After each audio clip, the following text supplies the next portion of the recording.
Um, yeah, I think I've got a bit more confidence.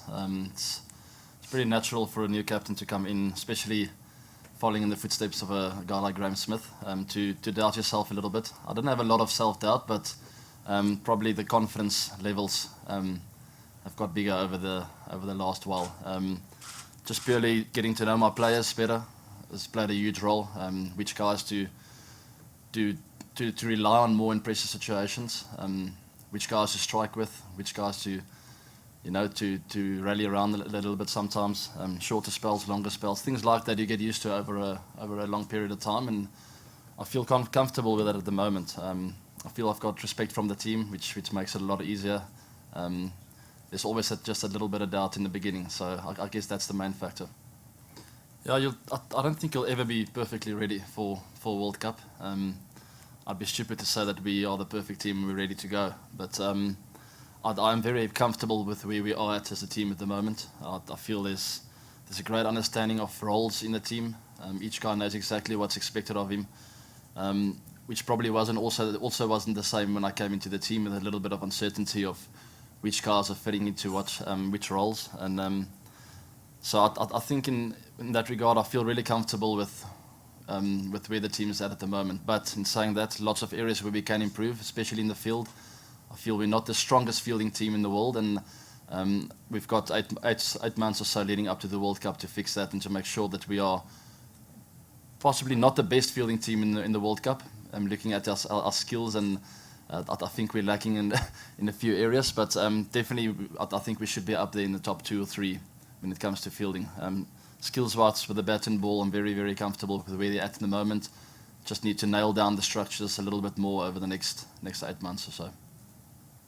Yeah, it's a lot different. I knew after the ODI series, carrying a couple of niggles, and haven't had the time to prepare properly for the test matches as a wicketkeeper in those 2 or 3 days that we had in between the test and the ODI series, that I probably wasn't going to take the gloves, even though I felt that I still wanted to. It was definitely the right decision from the management team to let me stay and be in the field. I thoroughly enjoyed it. I felt I had a bit more time to communicate properly with the captain. In the past, as a keeper, there's a lot in your mind. You're thinking of over rates. You're constantly in the game, having to take sharp catches, game-changing catches. Where in the field, you've got a bit more time. The ball comes to you little bit less.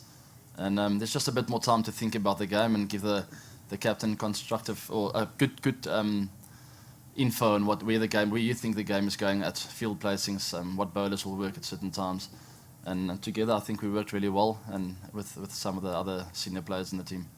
Yeah, he's a bright talent. I've got a lot of faith in his abilities, and really looking forward to play a role in helping him get to that mature player that everyone wants to be. Hopefully a little bit earlier for him than for what had happened for a guy like me, for instance. So he's still very young, but he's got all the qualities to be a great player one day. We're going to have to manage him well, the senior guys, make sure that he stays in line with not only cricket but off the field as well. Things happen quickly. It's a roller coaster ride at the age of 21 coming into the Proteas setup, and I think he's got all the guidance that he needs around him. So it's a bright future, and we're certainly aiming to look after it really well. We're gonna look at that again. That's the plan for me, still to take the gloves. Like I said, I'm carrying a couple of niggles. I'm getting a little bit older, but there's still room for me to stand behind the stumps when need be. I think it can be good for the balance of the side. On certain wickets, that he might require me to take the gloves. So it's definitely still a possibility. I will just need a little bit more time than 2 or 3 days to really prepare well, which I didn't have with this series. Leading up to Zim, I might have a bit more time now to really rest well and just get myself mentally prepared going into that first test match, whether it comes my way or not.